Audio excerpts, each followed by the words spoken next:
इतिहास की दुनिया में आपका अभिनंदन है दोस्तों। इतिहास पाठ में आज हम पढ़ेंगे अशोक मौर्य के विषय में।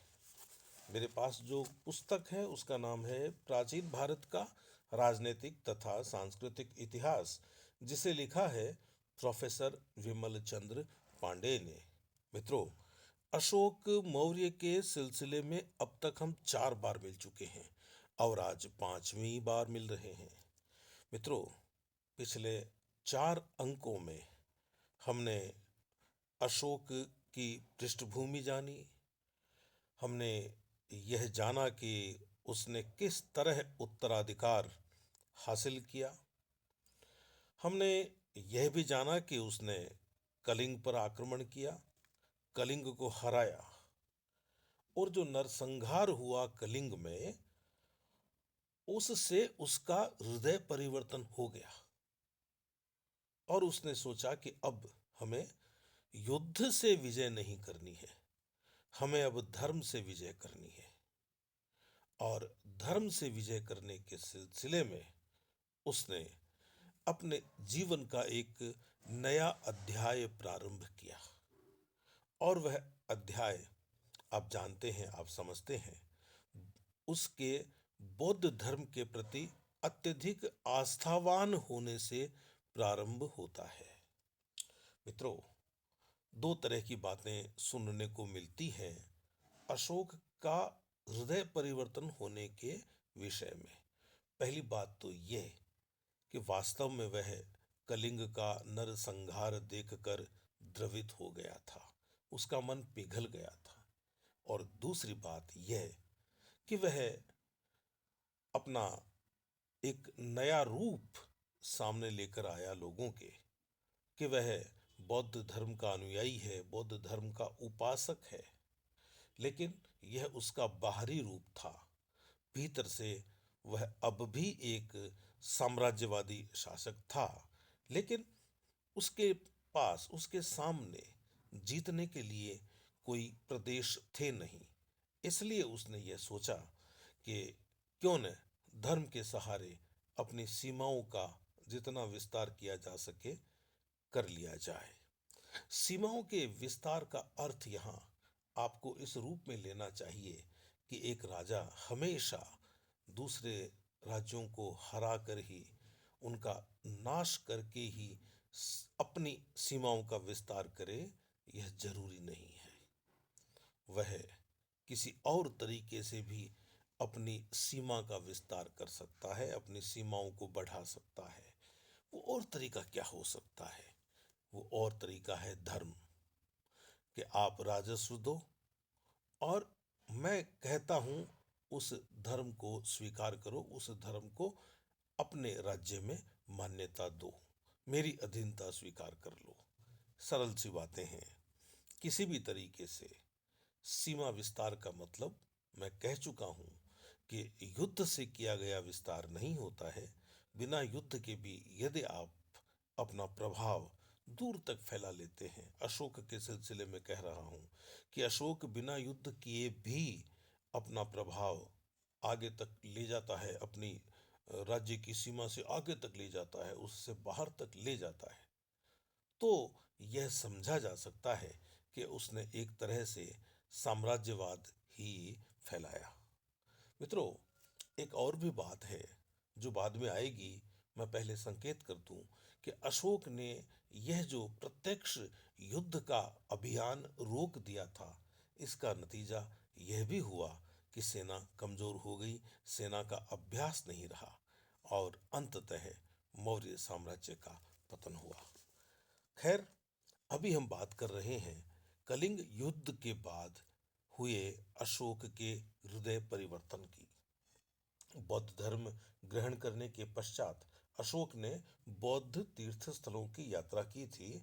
इसके प्रमाण बौद्ध साहित्य एवं उसके अभिलेखों दोनों में मिलते हैं।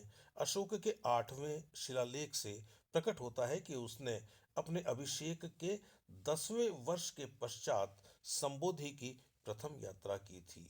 बौद्ध होने के पश्चात निश्चित रूप से यह उसकी प्रथम धार्मिक यात्रा थी।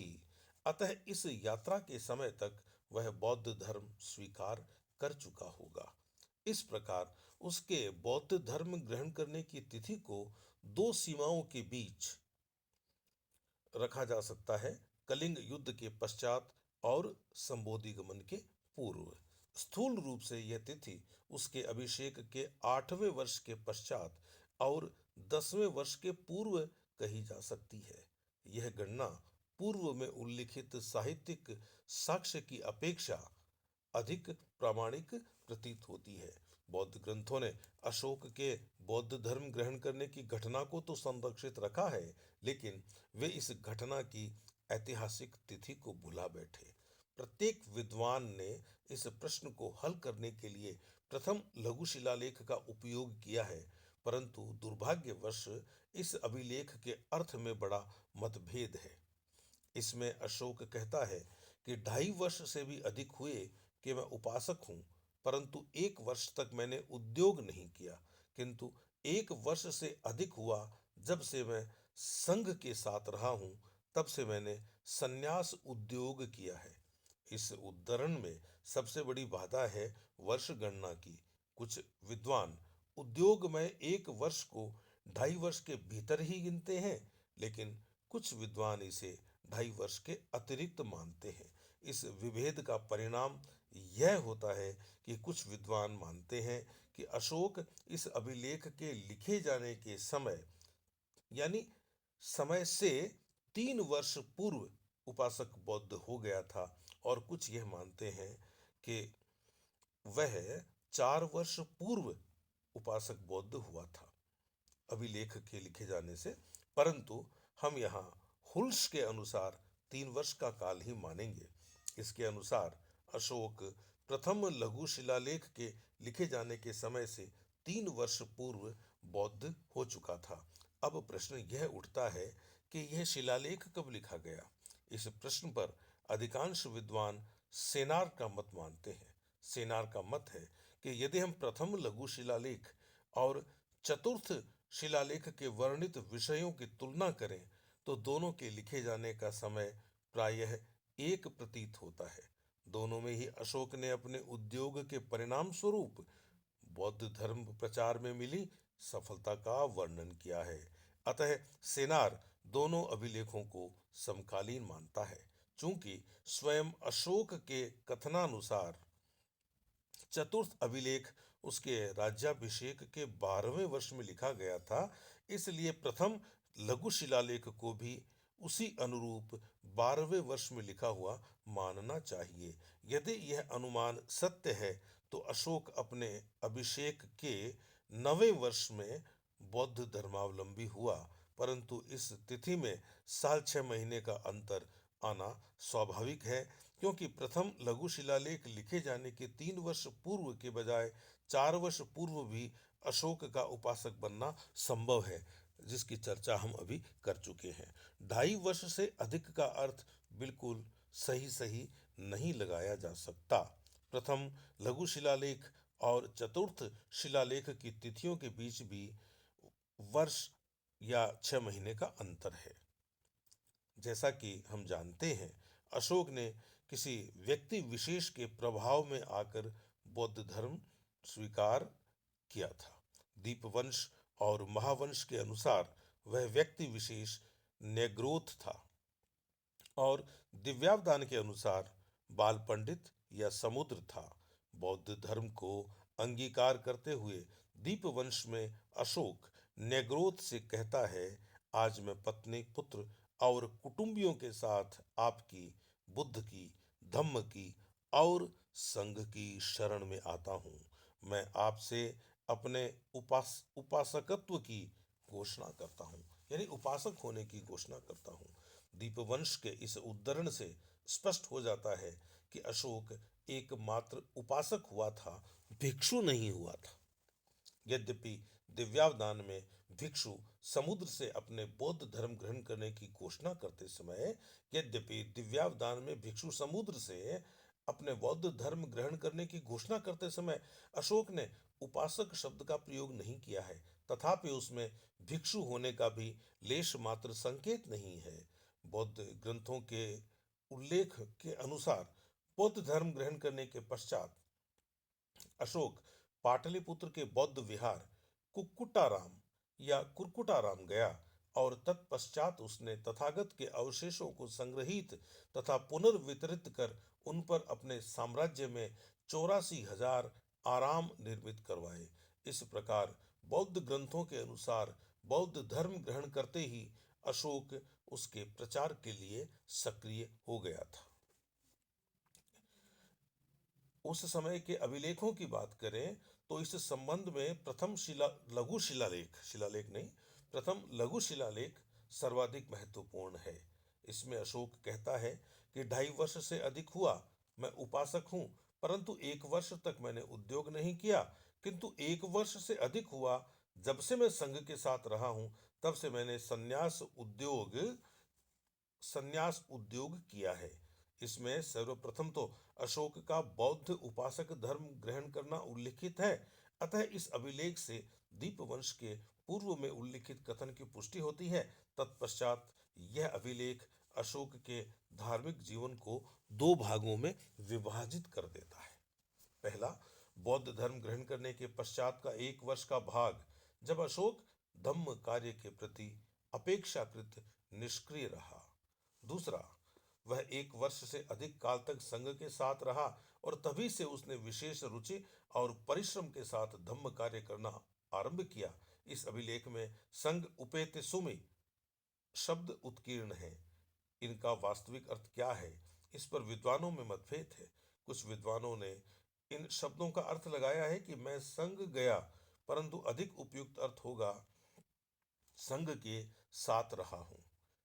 इस विवेचन से स्पष्ट हो जाता है कि अपने अभिषेक के 9वें वर्ष में अशोक ने बौद्ध धर्म ग्रहण किया था। उसका यह धर्म उपासक धर्म था, भिक्षु धर्म नहीं था। 1 वर्ष तक वह अपेक्षाकृत धम्म कार्य में निष्क्रिय रहा।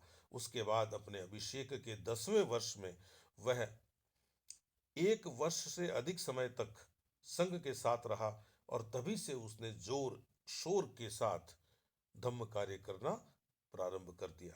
उसके जीवन की निष्क्रियता और सक्रियता का उल्लेख एकमात्र उसके इसी अभिलेख में होता है, प्रथम लघु शिलालेख में। बौद्ध ग्रंथ तो प्रारंभ से ही उसकी सक्रियता का वर्णन करने लगते हैं, परंतु अभिलेख के शब्दों में स्वयं अशोक की स्वीकृति है, अतः वही अधिक प्रामाणिक है। चूंकि निष्क्रियता का काल अत्यल्प यानी 1 वर्ष का ही था, इसी से बौद्ध धर्म के प्रति हम नहीं कह सकते कि वह पूरी तरह से निरपेक्ष रहा।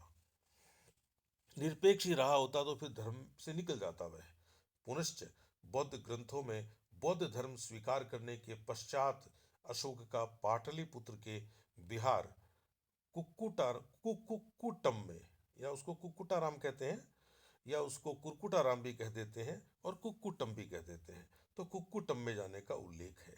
संभव है यह ठीक हो, परंतु जहां तक अशोक के बौद्ध संघ के साथ रहने का प्रश्न है, वह 1 वर्ष के पश्चात ही संभव हुआ होगा, जैसा कि प्रथम लघु शिलालेख में उल्लेख है। अशोक की सक्रियता के संबंध में उसके 8वें और 4थे शिलालेख भी विचारणीय हैं। 8वें शिलालेख में अशोक ने इस प्रकार कहा है, बहुत दिनों से भूतकाल में नरेश विहार यात्रा के लिए निकला करते थे। बहुत दिनों से भूतकाल में नरेश विहार यात्रा के लिए निकला करते थे।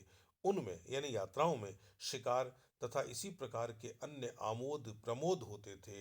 अब अपने राज्याभिषेक के 10 वर्ष बाद देवा नाम पेय दस्ती राजा संबोधि गया। इस प्रकार धर्म यात्रा सन्यासियों के दर्शन और उन्हें दान, वृद्धजन के दर्शन तथा उन्हें धर्मोपदेश तथा उनके साथ धम्म वार्ता का व्यवहार करना, यानी उनको धर्मोपदेश देना और उनके साथ धम्म पर चर्चा करना। इस उद्धरण के मूल में अयाय संबोधि शब्दों के अनुवाद में विवाद है। प्लीट महोदय का मत था कि जहां संबोधि का अर्थ है ज्ञान और अयाय संबोधि का अर्थ हुआ ज्ञान को प्राप्त हुआ, परंतु अधिकांश विद्वान संबोधि का अर्थ उस स्थान से मानते हैं जहां तथागत को बोध हुआ था। यही हम अर्थ ग्रहण कर ले तो पूरे उद्धरण में अशोक की बोध गया की यात्रा का वर्णन सिद्ध हो जाता है। बौद्ध संसार में इस स्थान का विशेष महत्व रहा है। बौद्धों के लिए यह सर्व प्रमुख तीर्थ है। अतः अशोक ने विहार यात्रा का परित्याग कर जब धम्म यात्रा की प्रतिष्ठा की तो सर्वप्रथम वह बोध गया ही गया। इस अभिलेख के अनुसार बोध गया की यह धम्म यात्रा उसके अभिलेख के 10वें वर्ष के बाद हुई थी। एक वर्ष अपेक्षाकृत निष्क्रिय रहने के पश्चात 10वें वर्ष से अशोक ने धम्म कार्य में विशेष रुचि और आयास का प्रदर्शन किया। अतः ऐसा प्रतीत होता है कि उसके बौद्ध जीवन में सक्रियता का काल बोध गया की धम्म यात्रा से ही प्रारंभ हुआ। सक्रियता पूर्वक धम्म कार्य करने का निश्चय करने के पश्चात अशोक ने सबसे पहले जो काम किया वह किया बोधि वृक्ष के दर्शन के लिए धम्म यात्रा करना। यह यात्रा उसके जीवन में एक नया मोड़ लाती है। इसके पश्चात अशोक ने इतनी लगन से धम्म कार्य किया कि अभी 1 डेढ़ वर्ष ही हुआ होगा कि वह अपने परिश्रम की सार्थकता और सफलता को अनुभव भी करने लगा। अपने अभिषेक के 12वें वर्ष में उत्कीर्ण चौथे शिलालेख में अशोक स्वयं कहता है कि उसके प्रयत्नों के फल स्वरूप धम्म की अभूतपूर्व उन्नति हुई। तो मित्रों, यह था आज का इतिहास पाठ। अभी अशोक की चर्चा जारी है, अशोक की बातें अभी और होंगी। अगले इतिहास पाठ के लिए हम मिलें, तब तक आप अपने इस मित्र को अनुमति दीजिए। नमस्कार।